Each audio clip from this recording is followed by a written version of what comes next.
All right, Coach had a scrimmage on Thursday, wasn't it? Yeah, Yep. against Lake Region. Is Yep. that who it was? Didn't miss a shot in the first Yeah. 10 minutes of the game. Just talk about how the scrimmage went for you. Well, going back even further, I don't think the two exhibitions went very well. So it was good to see us come out and shoot the ball like that. Like you said, we probably didn't hardly miss 37 points the first quarter and stuff. So shot the ball really well, and that was good to see.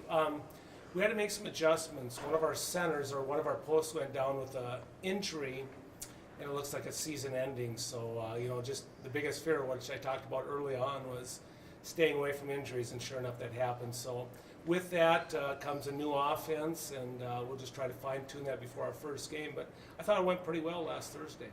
I know it's obviously never a great time for an injury, but is it an advantage at least having it before the season started so you can make the adjustment now as opposed to in the middle of the year? And then, also in seeing our team scrimmage, or not scrimmage, but practice the first 10 practice or whatever, I could just see that we were going to run what was called the blocker mover offense. It's a two-post offense made famous by Dick Bennett of Wisconsin, and I just thought that would be a good fit for us, and it wasn't.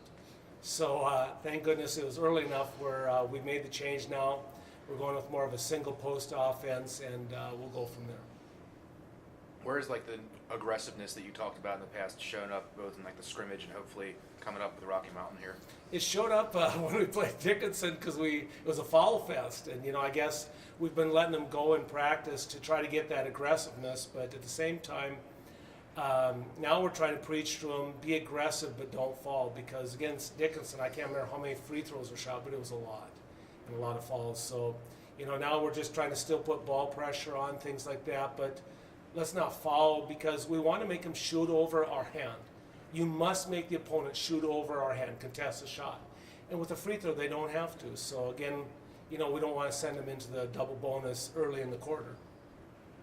With a single post offense, then you become more perimeter oriented a little bit? Yeah, like with Holly, for example, I thought, Holly, maybe we could take advantage of her inside or out, but in watching Holly, for example, she likes to play some perimeter. She's maybe our best three-point shooter. So we've got her more going to the high post, and she's got the option of going out on the perimeter and stuff like that. So I just think that now that I look at our team, perimeter is probably our strength. So again, we have to play with 4 perimeter players.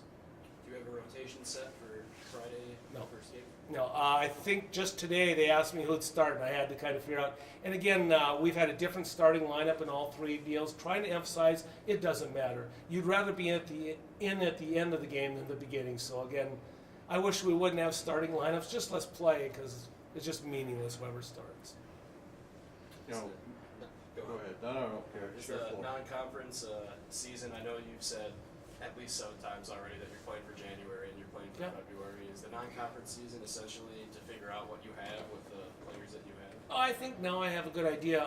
The importance, though, I said let's play for January, February, but I'd like to get off to a good start too to give the girls confidence.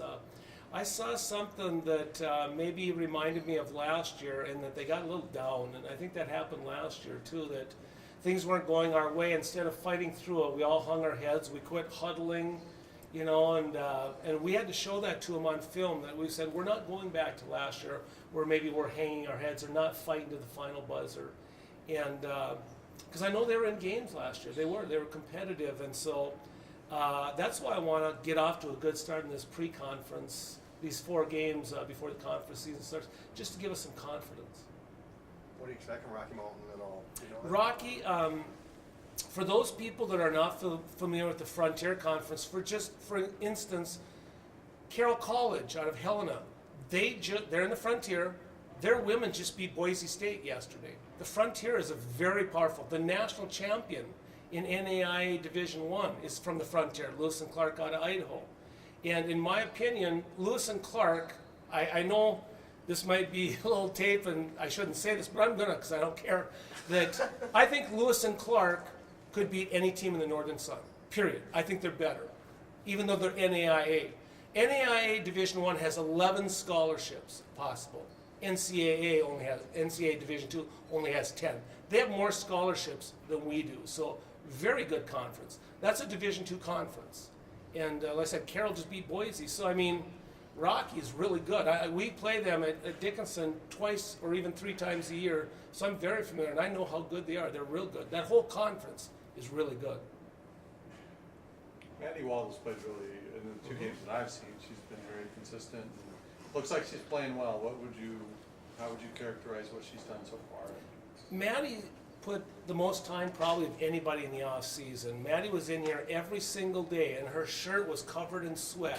So not only was she conditioning, she's putting up shots. She's the one in here in the mornings that I come walking by in the dome, and I see Maddie and Holly. They're out there shooting all the time. Maddie's put in so much time, and she's very deserving of anything she gets. She's one of our most consistent players, one of our most consistent scorers.